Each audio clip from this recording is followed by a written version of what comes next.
लटके चढ़े पिसम दिसमाए चढ़े पिचम दिस माय जके हद बेहद त्यागे वो राह न्यारो हो सुनर कोई बिरला जागे सुखराम मोखे पोतली सतगुरु भेट्या आय साजन सब ही पर हरे पूरब रहा नहीं जाए।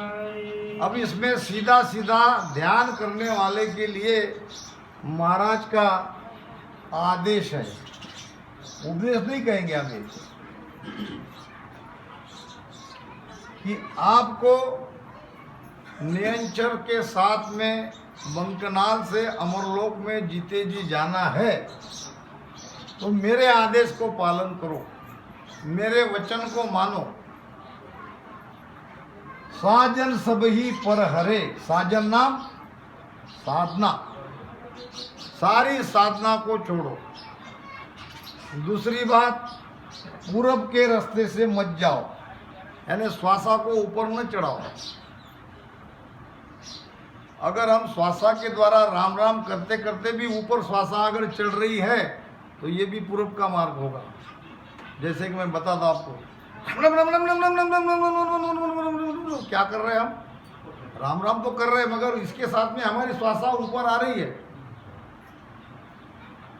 पवन चाड़े कष्ट सु पूरब खेचे सांस, कैसे भी खींचो श्वासा को। अगर कष्ट से आप सीधे ऊपर चढ़ा रहे हो, पवन चाड़े कष्ट सु पूरब खेचे सांस, जाका घर सुख राम कहे जमपुर सन्मुख बास। कहाँ जाएंगे? हमारा घर कहाँ बनेगा? यमपुरी में, यमराज के पास जाएंगे हम। जाना तो चाहते हैं मोक्ष में और चले जाएंगे। इसीलिए तो दादू साहब कहते हैं कि दादू दुनिया डूब गई ले ले हरि का नाम। कितनी विचित्र बात है, भगवान का नाम लेने वाला आज तक तो डूबा नहीं, मगर दादू साहब कह रहे हैं कि दादू दुनिया डूब गई ले ले हरि का नाम। और जाना था किस देश में, चले गए किस, जाना तो था अमरलोक में और अटक गए ब्रह्म में। भ्रमित है दुनिया भर में माए भुलानी, पूजे नकल असल की निंदा, बोले मिथ्या वाणी। तो दरिया साहब भी कहते हैं दुनिया भरम माई बोराई। तो ये भ्रम इसलिए होता है कि हम हमारे भेद को, हमारी वाणी जी को ठीक तरह से समझ नहीं रहे, और उसमें समझाने वाले का भी दोष है, ऐसी बात नहीं है। श्वासा की क्रिया हम भी कर रहे हैं, श्वासा की क्रिया वो भी कर रहे हैं। देखो मैं थोड़ी देर बताता हूँ ये क्यों महाराज इतना आदेश हमें दे रहे हैं। सांस सांस जे नर सिमरन करे, सांस सांस यानी श्वासा को चढ़ा रहे हैं। सांस सांस जे नर सिमरन करे तामे आबिद जागे, नाद बिंद भेड़ा चढ़ जाए। नाद और बिंद ये दोनों भेड़ा रहते हैं, इकट्ठे रहते हैं। ये नाद बिंद से ही सृष्टि की उत्पत्ति होती है। जब तक नाद बिंद मिलते नहीं है तब तक गर्भधारणा नहीं होती है। अब ये नाद बिंद श्वासा के साथ में जो ऊपर श्वासा चढ़ाते हैं उससे संलग्न रहते हैं, उससे मिले हुए रहते हैं और ध्यान गिगन में लागे। फिर हमारी साधना क्या है? सुनो सास संग लिव लागे, रटना मेरे राम रटना तो पीर नाद निरालो जागे, तो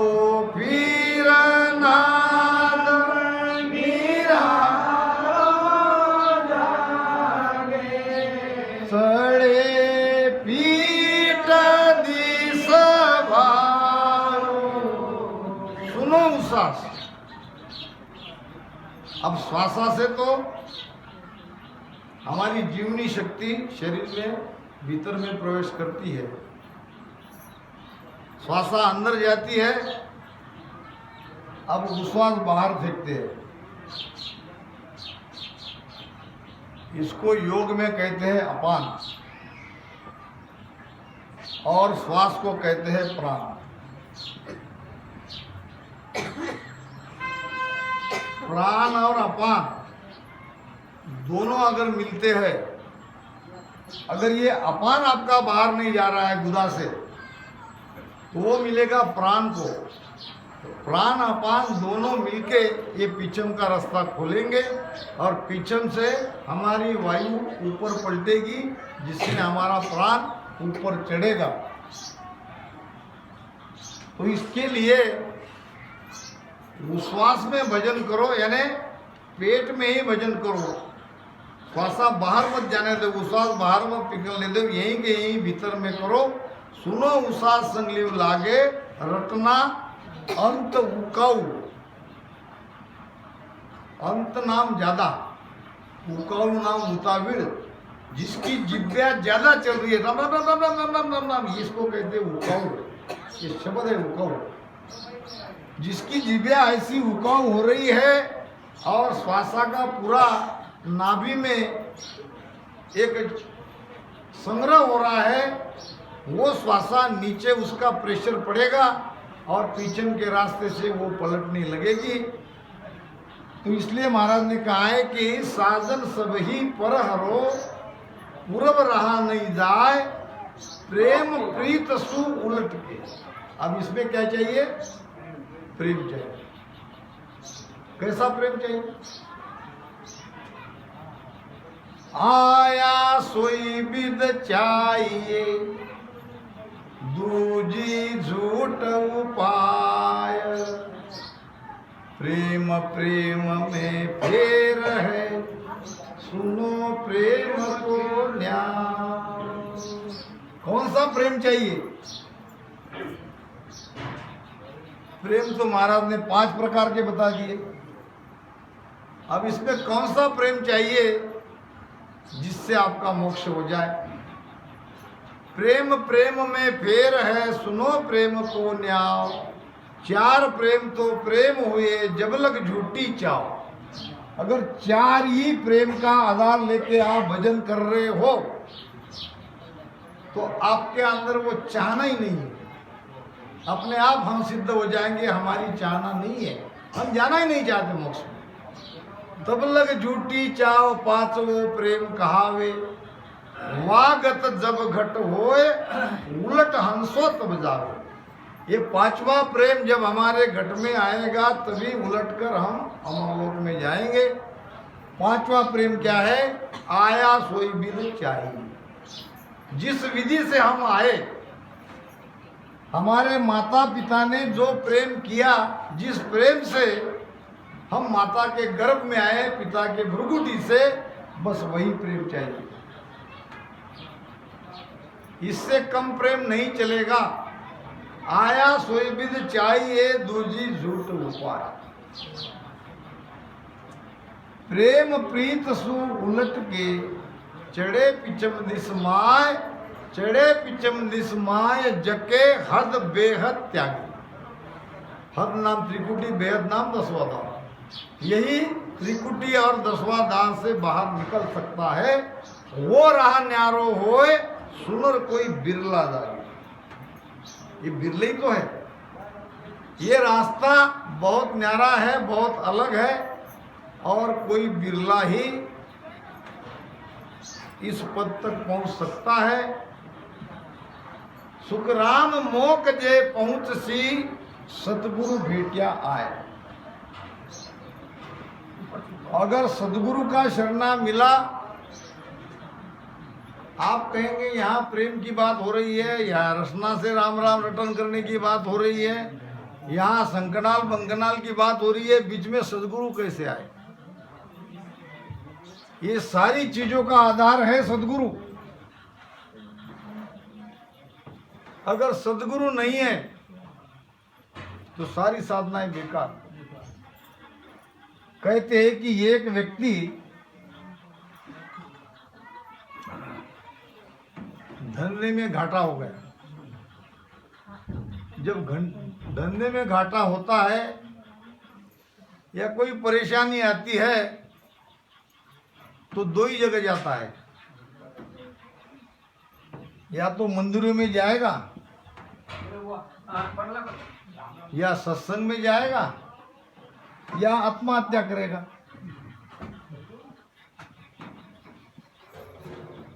अब इसमें इतना बड़ा घाटा आने से आत्महत्या नहीं किया, मगर ये सत्संग में जाने लगा, और वो भी सत्संग प्रारंभ से पहले भी जाता था आधा घंटा 1 घंटा, और सत्संग होने के बाद भी बैठता था और वहाँ की कुछ सेवा भी करता था। आइए, हमारे जादव साहब का आगमन हो चुका है, रामदारा तरफे उनका स्वागत। तो ये सत्संग में सेवा करने लगा। करीब करीब उसको 6 महीने हो गए। अब गुरु तो सब जानते हैं, गुरु तो गुरु ही है। 6 महीने तक बराबर वो गुरु उनके तरफ ध्यान दे रहे थे। एक दिन बुलाया, कहा मैं 6 महीने से देख रहा हूं, आप सत्संग के पहले आ जाते हो, सत्संग के बाद में घर पे जाते हो, काम धंधा आपका कैसा चल रहा है? उसने कहा क्या बताएं महाराज जी, धंधा तो सारा चौपट हो गया, सब तरह से निराशा ही निराशा है, इसलिए आपके शरण में आया हूँ। आपका कुछ ज्ञान सुनता हूँ तो दिल को सुकून मिलता है, अच्छा लगता है। थोड़ा सेवा भाव करने से मन में शांति आती है। तो गुरु ने कहा कोई अगर वस्तु मिलती है तो लाओ मेरे पास। अब वहां था मड़के का एक ठिकरा, वही लेके आया। यही वस्तु यहाँ मिली तो उस पर महाराज ने लिख दिया एक, जाओ ये तुम्हारे बहुत काम आएगी, कल से आपको रोजाना 1 रुपया मिलना शुरू हो जाए। अब दूसरे दिन सचमुच 1 रुपया जहां रखा था वहां मिला। दूसरे दिन, तीसरे दिन, चौथे दिन, अब ऐसे 1-1 रुपये मिलते गए। उनको लगा ये तो बड़ा अच्छा है, मगर 1 रुपया बड़ा कम है, चलो गुरु महाराज से प्रार्थना करते हैं।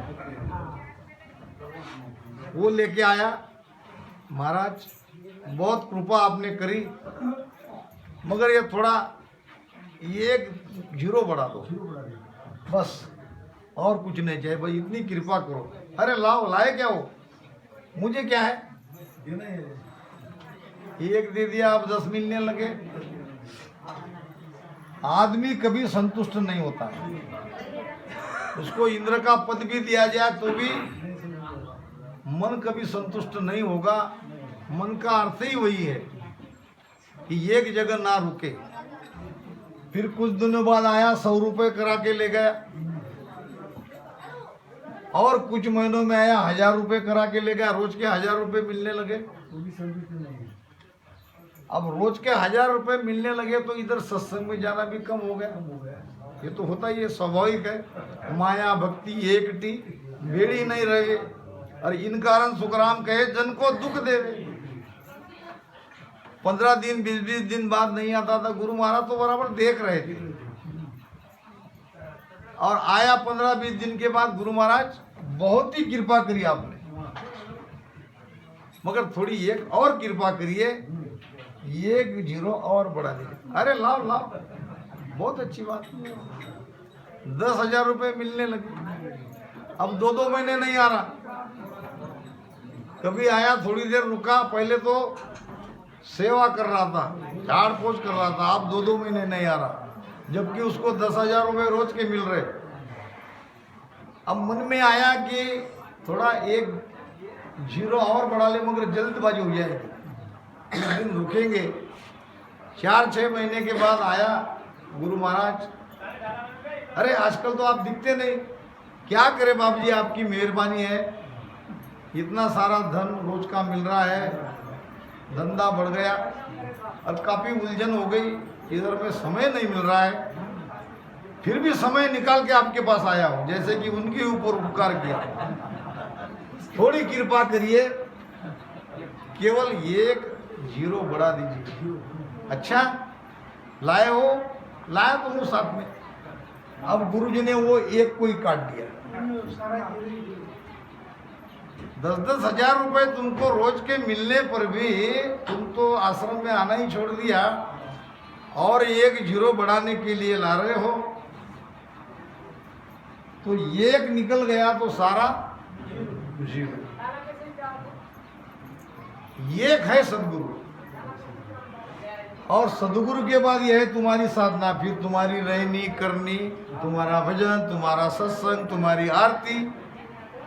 सदगुरु का अगर आधार है तो सब सही है। अब सदगुरु ही नहीं किया, सदगुरु को मानते ही नहीं हो, उनके शरण में ही नहीं गए हो, तो ये सारे 0 है। और ज्ञान की अनंत उपाय सत्स्वरूप की एक ही भाई, एक ही उपाय है। यहाँ सारा सिमसन सदगुरु के आधार से है। सदगुरु कृपा जब तक नहीं होगी तब तक। अब ये भी बात है कि सदगुरु मिल जाने के बाद भजन करने की आवश्यकता नहीं, क्या सदगुरु मिलने के बाद भी भजन करना ही पड़ेगा। मगर सदगुरु जब मिलते हैं उनकी एक ऊर्जा हमें मिलती है और वो ऊर्जा हमारा काम कर देती है। आगे बाबी। विठल राव अब बोलिया किसो प्रेम वाह। बिन साध जन जद हंस हो चढ़े पिचम दिस जोय, चढ़े पिचम दिस जोय, प्रेम वो मोय बतावे किस विध आवे माय, रीत सोदर सपनावे बहुत ज्ञान मैं ढूंढिया ऐसो सुनो न को, विठल राव अब बोलिया किसो प्रेम वो। जो हमारे मन में शंका थी वो शंका विठल राव ने गुरु महाराज को उसी समय पूछ ली। ये सबके अंदर ये शंका है जो विठल राव में थी। विठल राव अब बोलिया किसो प्रेम वो होए। हे महाराज वो कौन सा प्रेम है? बिन साधन जद हंस वो चढ़े पिचम दिसमा। बिना साधन करके ये हंस पिचम के रास्ते से ऊपर चढ़ता है तो वो प्रेम कैसा है? किस विध आवे माय, चढ़े पिचम दिस माय प्रेम उमाओ बताओ, चढ़े पिचम दिस माय, प्रेम वो मोए बताओ, वो प्रेम मुझे बताओ। किस विध आवे माय, किस विध आवे माय, रीत रीत सोजर उरलाओ। बहुत ज्ञान में ढूंढिया ऐसी सुनी न कोई। अभी प्रेम को समझना पड़ेगा। विठल राव कह रहे हैं कि मैंने बहुत ज्ञान में ये ढूंढा, मगर आपने जो प्रेम की व्याख्या करी है, आपने जो प्रेम की बात कही है, वो प्रेम मुझे कहीं नहीं मिला। अब वो प्रेम कैसा है ये मुझे बताओ। जैसो प्रेम जगत सुतेरो, जैसो प्रेम जगत सुतेरो, ऐसो साहेब सुन लागे, ऐसो साहेब सुन लागे, तो सुन तीरता वारण लागे, तो सुन तीरता वारण लागे।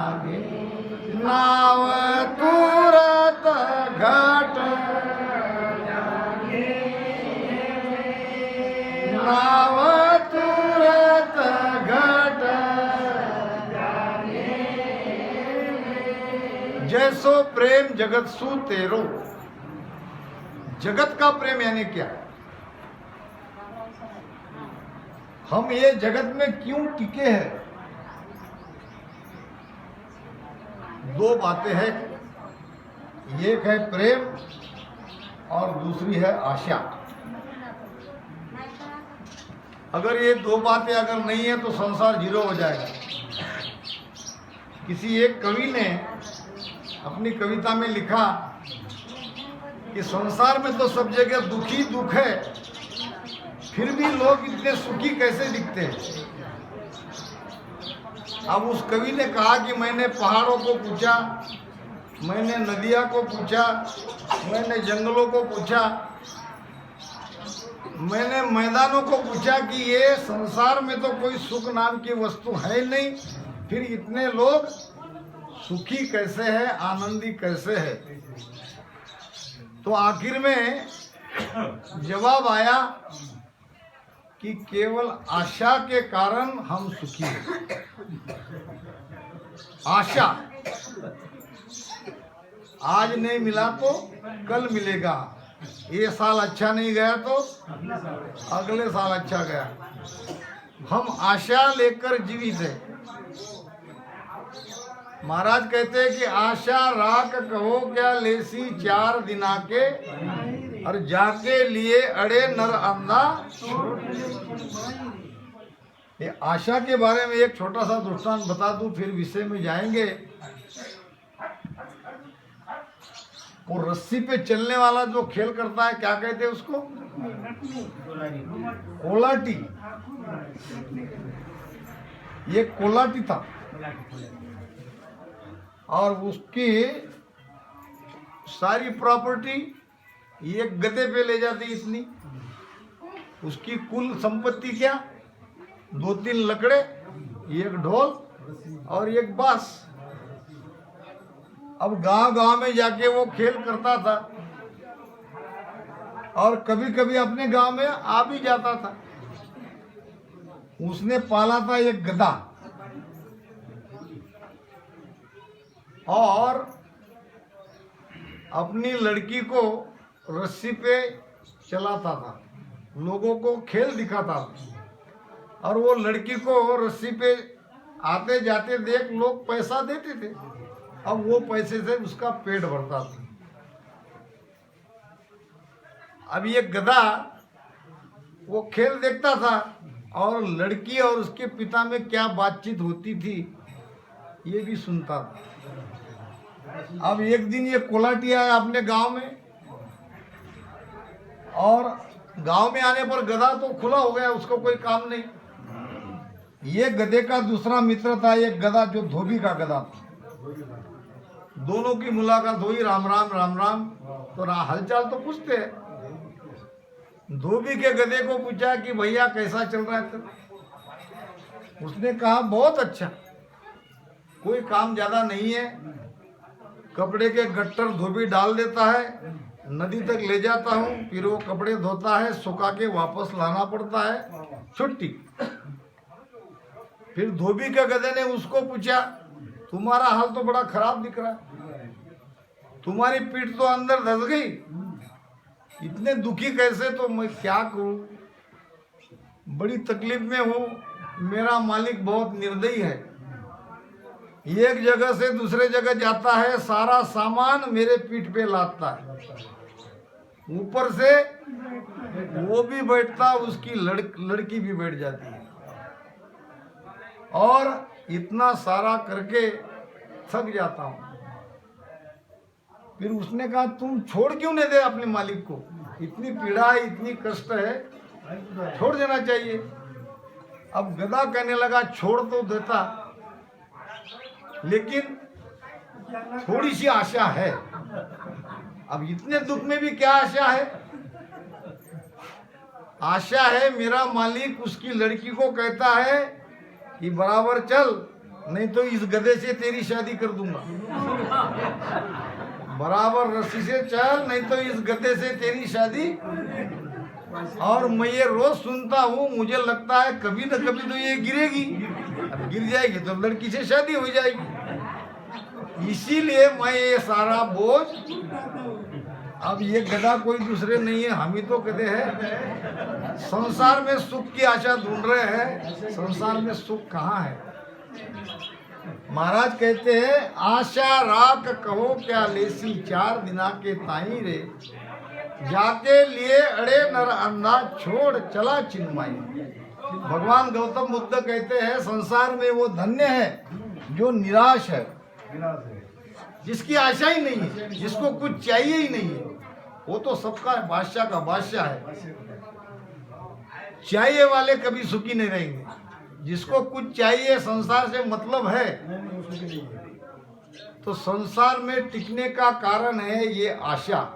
आज नहीं तो कल। ये आज नगद कल उधार वाला मामला कभी पूरा नहीं होगा, और मरते दम तक वो आशा में जीता है, आशा लेके मर जाता है और वापस और आता है। अब दूसरा है प्रेम। अब ये प्रेम क्या है? प्रेम तो सब कहते हैं, प्रेम से भक्ति करो, प्रेम से भजन करो, भक्ति में प्रेम चाहिए। प्रेम क्या है? संसार का प्रेम, विषय सुख का प्रेम, पति पत्नी का प्रेम। जितना प्रेम आप एक पत्नी होकर पत्नी से करते हो, पत्नी होकर पति से करते हो, उतना प्रेम आपको राम नाम पे, सदगुरु पे करना पड़ेगा। इससे कम प्रेम नहीं चलेगा। पति पत्नी का प्रेम हम सब जानते हैं, कभी कभी वहां भी गड़बड़ हो जाती है, मगर वो निभ जाते हैं। जैसा कि कोई एक लड़का था, 25 साल की उम्र में उसकी शादी हो गई और नई नई दुल्हन आई। पति पत्नी में बहुत प्रेम था। अब ये रोज 8 बजे दुकान पे जाता, रात के 8 बजे, 9 बजे, 10 बजे दुकान से वापस आता। अब 8 बजे जो कुछ चाय नाश्ता वो खाता था, उसके साथ बैठ के उसकी पत्नी खा लेती थी, और जब तक पति नहीं आता तब तक ऐसी भूखी रहती। अब पति को कभी 8 बजते, कभी 9 बजते, कभी 10 बजते, धंधा है। 10-10 बजे तक इंतजार करते करते कभी सो जाती, खाना तो बना हुआ रहता। अब नींद लगने के बाद भोजन थोड़ी जाता है। धीरे धीरे उसकी तबीयत खराब होने लगी। अब हर एक को गुरु तो मिलता ही है, और बाई में तो अक्सर ज्यादा गुरु मिलते ही है। बाया बाया में ज्यादा चौकसी करती है। अब एक मौसी आ गई, कहने लगी बेटी अभी अभी नई नई शादी हुई है, तेरी हालत इतनी है, क्या तुम्हारा पति तुमको दुख देता है? क्या तुम्हें सता रहा है? वो कहने लगी नहीं मौसी, मेरा पति तो बहुत अच्छा है, इतना प्रेम करता है, इतना प्रेम करता है, फिर तुम्हारी हालत ये क्यों?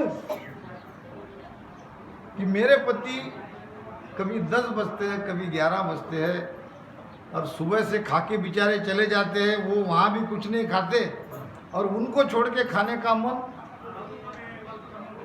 मेरे घर में तो कोई नहीं, मुझे रोक टोक करने वाला कोई नहीं, मैं भी नहीं खाती। वो कहने लगी कितनी नादान है तू, ऐसा कहीं होता है क्या? मैं तुम्हें एक मंत्र देती हूँ, ये मंत्र का जाप कर लो, और जो चाहिए वो अच्छा अच्छा खा लो, अच्छे अच्छे लड्डू बना के खा लो। दोष नहीं लगेगा ये मंत्र से, दोष। मंत्र क्या सिखाया वो देख लो। आओ, सुन देवरिया रानी, घर में सास है ना जठानी। क्या मंत्र था? सुन देवरिया रानी, घर में सास है ना जेठानी।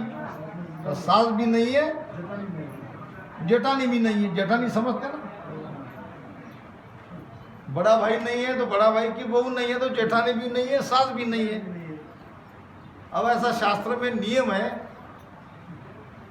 अगर कोई बहू है तो उसको सास की परमिशन लेके कुछ काम करना पड़ता है, नियम है। अगर सास नहीं है तो जेठानी को पूछना पड़ेगा। अगर जेठानी नहीं है तो घर में जो कोई बड़ा है उनकी परमिशन लेके ही करना पड़ता। अब इसने ये मंत्र का पाठ पढ़ा दिया, सुन देवरिया रानी घर में सास है न जेठानी, ऐसा प्रसाद रख देती थी लड्डू का और कहती थी हाथ जोड़ के, देवरिया समझते हो जहाँ पे मंदिर फोटो रहते हैं वहाँ ऐसे हाथ जोड़ के बैठती थी, सुन देवरिया रानी घर में सास है ना जेठानी, आपकी आज्ञा पाऊं और ये प्रसाद खाऊं। अब वही कहती खा ले बेटी खा ले, और वो जितना खाना है उतना खा लेती, सो जाती थी जब पति आता। अब ये हो गई ताजी कुछ महीनों में, ऐसी मोटी ताजी। पति को लगा जो मेरे आने पर बड़े कष्ट से उठती थी अब तो बड़ी ताजी हो गई, क्या कारण है, क्या हो रहा है मेरे घर में। पहले तो बहुत दुबली थी। एक दिन उसने दुकान पे जाने का बहाना करके देखा ये क्या हो रहा है मेरे घर में। तो वो जाते ही 11-12 बज गए और जो कुछ उसे चाहिए वो बना लिया, रख दिया और अपना मंत्र आपकी आज्ञा पाऊं और ये प्रसाद खाऊं तो खा ले बेटी खा ले। ओहो, ये चल रहा है क्या घर में। फिर आया वो एक दिन जल्दी दुकान में। अब वो कहने लगी कैसे क्या आया आज जल्दी। नहीं कोई ज़्यादा धंधा नहीं था, आज आ गया। और जाके वो भी बैठ गया पूजा घर में। अब वो भी कहने लगा मंत्र का जाप, सुन देवरिया आले घर में ससुर है ना साले। अब एक लिया ऐसी लकड़ी, आपकी आज्ञा पाऊं और ये लठ चलाऊं। चला बेटा चला, दे रहे उसको। अब ऐसा अगर प्रेम रहा, संसार का प्रेम ऐसा ही है। और वो पीटने लगा, फिर कहने लगी छोड़ो छोड़ो छोड़ो, मुझे माफ करो, मुझे किसी ने ये मंत्र सिखाया था। और फिर पति पत्नी में और समेत हो गए और समझने लगे। तो महाराज कहते हैं प्रेम, प्रेम कौन सा है। वो प्रेम चाहिए, वो हंस के अंदर कैसे आता है, उसके लिए क्या करना पड़ता है। महाराज कहते हैं प्रेम जग्यो हर नाव प्रकाशे, एक दिवस भर ढीलन पासे। दुर्लभ प्रेम वो आवे नाही, तब लगनावन जाने भाई।